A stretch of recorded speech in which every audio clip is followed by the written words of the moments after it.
Dans le paisible village de Ndak, niché au creux de vallées verdoyantes et traversé par un ruisseau cristallin, vivait un jeune homme nommé Louise. Ce nom était sur toutes les lèvres. Louise était reconnue pour sa beauté saisissante et sa richesse impressionnante. Sa peau était d'un teint lumineux, ses yeux éclatants étaient comparés à 2 étoiles, et son sourire était d'une rare perfection, capable de faire battre des cœurs à travers le village. Mais ce n'était pas seulement son apparence qui le distinguait. Louise était aussi un entrepreneur prospère, propriétaire d'une vaste ferme à la périphérie du village. Cette ferme était un véritable modèle d'organisation et de productivité. On pouvait y trouver des champs de maïs à perte de vue, des vergers remplis de fruits juteux et des plantations de légumes variés. Chaque saison, la ferme produisait des récoltes abondantes qui étaient vendues dans les marchés des villages voisins.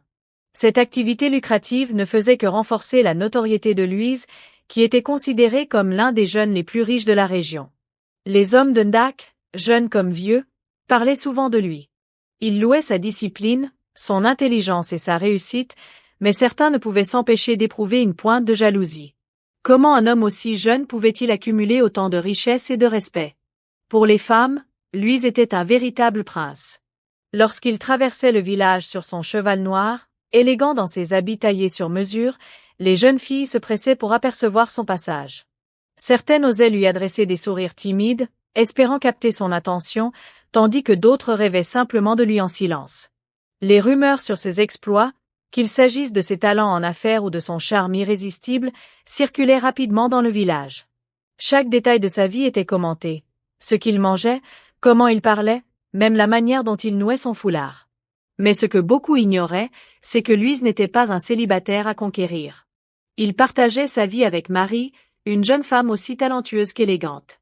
Marie était couturière, et son travail était réputé dans toute la région.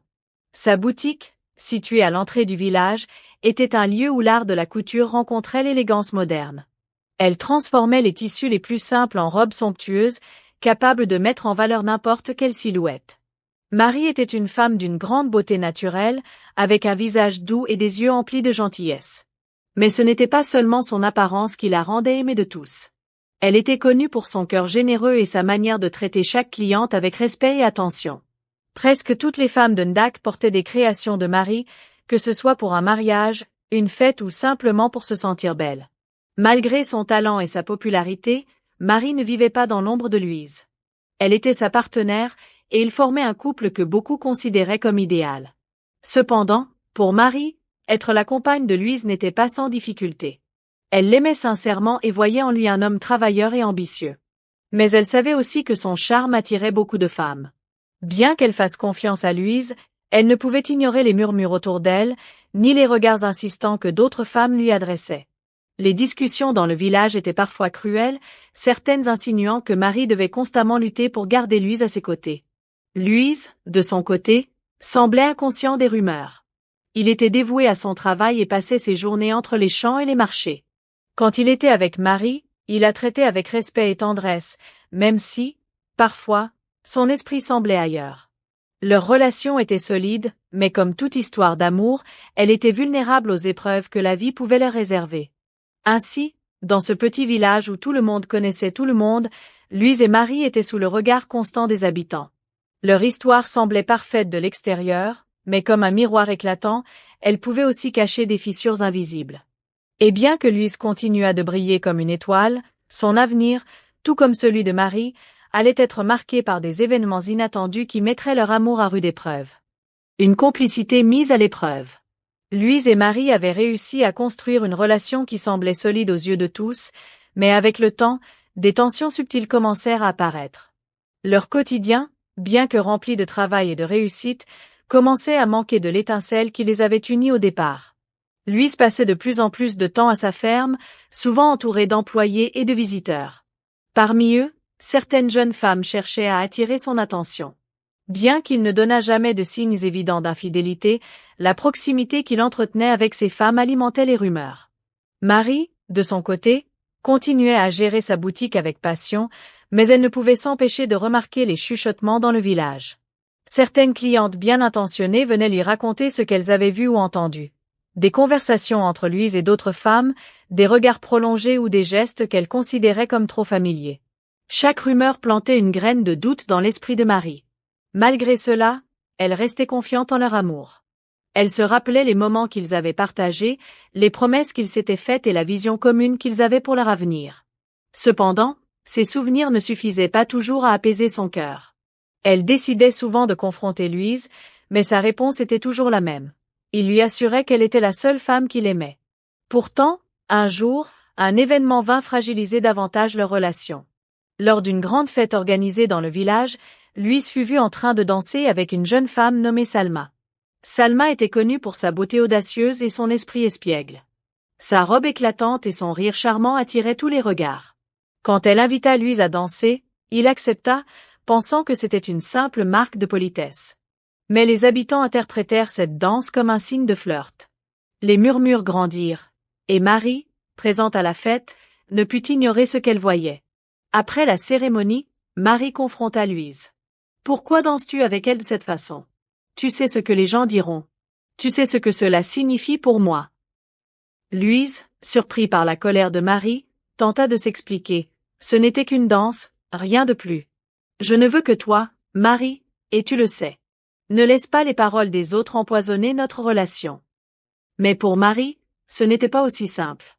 Cette situation révélait des fissures dans leur complicité. Elle se sentait invisible à côté de Louise, constamment mise en concurrence avec les regards extérieurs. Les doutes grandissant. Malgré les assurances de Louise, l'incident de la fête marqua un tournant dans la relation entre lui et Marie. Elle ne pouvait chasser de son esprit l'image de Salma dansant avec lui sous les regards des villageois. Les rumeurs qui s'ensuivirent amplifièrent son malaise. Chaque visite à la boutique devenait une épreuve. Les clientes parlaient, parfois sous le ton de la confidence, parfois avec malice, des charmes de Salma et de la chance qu'elle semblait avoir eu d'attirer l'attention de Louise. Marie, bien qu'habituée à ces bavardages, se sentait cette fois profondément affectée. Elle se demandait si les paroles de Louise étaient sincères ou s'il y cachait quelque chose. Sa confiance en lui, autrefois inébranlable, commença à s'effriter. Cependant, elle ne voulait pas agir sous le coup de la colère ou des émotions. Elle décida donc de se concentrer sur son travail, espérant que le temps arrangerait les choses. De son côté, Louise restait absorbée par ses activités. Sa ferme connaissait une croissance remarquable et il projetait d'ouvrir un commerce dans le village voisin pour vendre ses produits. Bien qu'il aimât Marie et qu'il fît tout pour la rassurer, il semblait inconscient du poids des doutes qui pesaient sur elle.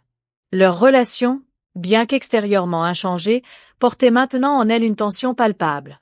Un soir, alors qu'ils partageaient un repas silencieux, Marie brisa le silence. « Louise, penses-tu que tout va bien entre nous? » Surpris, il leva les yeux de son assiette. « Pourquoi cette question? Bien sûr que tout va bien.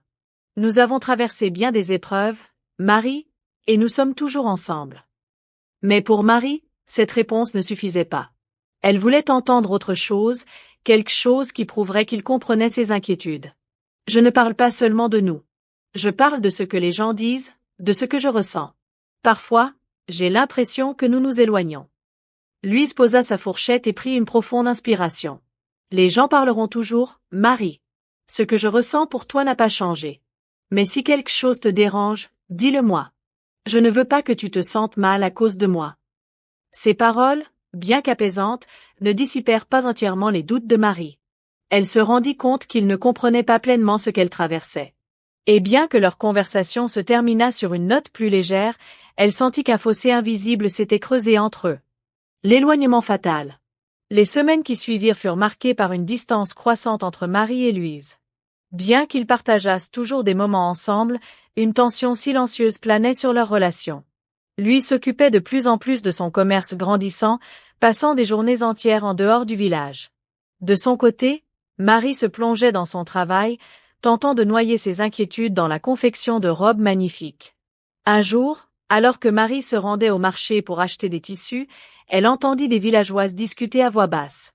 L'une d'elles mentionna avoir vu Louise avec une femme étrangère au village voisin. « Ils semblaient si proches », disait l'une.